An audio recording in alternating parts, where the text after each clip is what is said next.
Hello guys, வணக்கம் and welcome. நீங்கள் பார்த்துட்ருக்கிறது நம்ம ஹாட் சில்லி. இன்றைக்கி நம்ம யாரை பற்றி பார்க்க போகிறோம் அப்படின்னா, நம்ம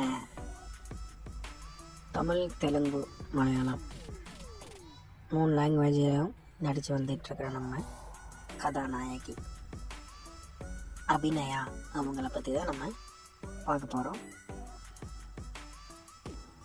அபிநயா இவங்களை பற்றி சொல்லணும் அப்படின்னா,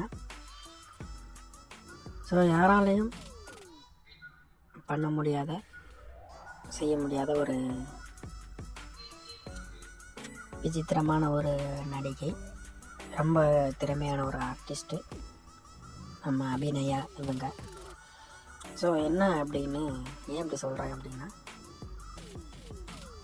இவங்களுக்கு பிறவியிலேயே காது கேட்காது, அது மட்டும் இல்லாமல் வாயும் பேச முடியாது. ஒரு மாற்றுத்திறனாளியாக இருக்கிற இவங்க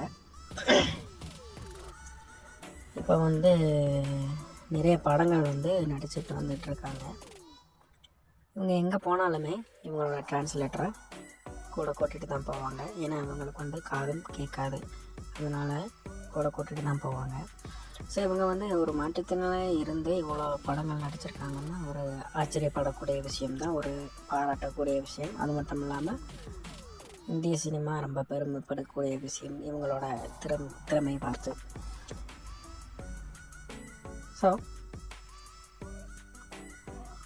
இவங்களுக்கு பட வாய்ப்புகள் மிக குறைவாக இருந்தாலுமே இவங்க நடித்த எல்லா படங்களுமே நல்ல வரவேற்பை மக்கள் மத்தியில் வாங்கியிருக்கு. தமிழில் நடித்த படம் அவங்க அறிமுகமான படம்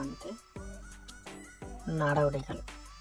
அந்த படம் ஒரு மிகப்பெரிய ஒரு வெற்றி அடைந்த ஒரு படம். இவங்களுக்கு அந்த படம் இறங்கியிருக்கும்போது இவங்களுக்கு இப்படி ஒரு பிரச்சனை இருக்குன்னு நிறைய பேருக்கு தெரியாது. ஏன் இப்போ வரைக்குமே நிறைய பேருக்கு தெரியாது இவங்களுக்கு இப்படி ஒரு பிரச்சனை இருக்குது அப்படின்னு.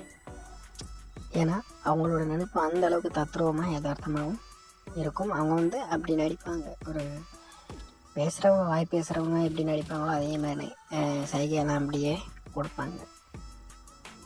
அந்த அளவுக்கு தத்ரூபமாக நடிப்பாங்க. இப்போவுமே இவங்களுக்கு இப்படி ஒரு பிரச்சனை இருக்குன்னு நிறைய பேர்த்துக்கு தெரியறதில்லை. நாடோடிகளாகட்டும் இப்போ வரைக்கும் நாடோடிகள் ஆரம்பித்து மார்க் ஆண்டனி, இப்போ ரீசெண்டாக கூட ஒரு படம் வந்துச்சு மலையாளத்தில், பனி அப்படின்ற ஒரு படம். அது மலையாளத்துலேயும் தமிழ்லையும் தெலுங்குலேயும் ரிலீஸ் ஆச்சு. பனி அப்படின்ற படம் ஒரு பிளாக் பஸ்டர், மலையாளத்தில் ஒரு மிகப்பெரிய பிளாக் பஸ்டர் கொடுத்த படம் அந்த படம். அந்த படத்தில் ஒரு நல்ல கேரக்டர் பண்ணியிருந்தாங்க. இவங்களால தான் அந்த கதைக்கு ஒரு மையக்கார் இவங்களால தான் அப்படி ஒரு கேரக்டர் பண்ணியிருந்தாங்க. ரொம்ப நல்லாவே பண்ணியிருந்தாங்க. நம்ம பார்த்துட்ருக்க வீடியோ கிளிப்பு கூட அந்த படத்தில் இருந்து தான் எடுத்து போட்டிருக்கோம்.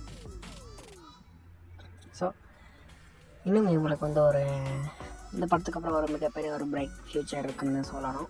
அந்தளவுக்கு இந்த படத்தில் தத்ரூபமாக நடிச்சிருப்பாங்க. மேலும் அடுத்து யாருக்கு நம்ம வீடியோ போடணும்னு சொல்லி கமெண்ட் பண்ணுங்கள். ஒரு நிறைய கமெண்ட்ஸ் வருது, ஒரு கமெண்ட்டாக நம்ம செஞ்சிகிட்ருக்கோம். அதே மாதிரி நீ அடுத்தடுத்த வீடியோக்கள் உங்களுக்காக நம்ம எடிட் பண்ணி போடுவோம். நன்றி, வணக்கம். மறக்காமல் நம்ம சேனலை லைக் பண்ணுங்கள், ஷேர் பண்ணுங்கள், சப்ஸ்கிரைப் பண்ணுங்கள், முக்கியமாக கமெண்ட் பண்ணுங்கள். நன்றி, வணக்கம்.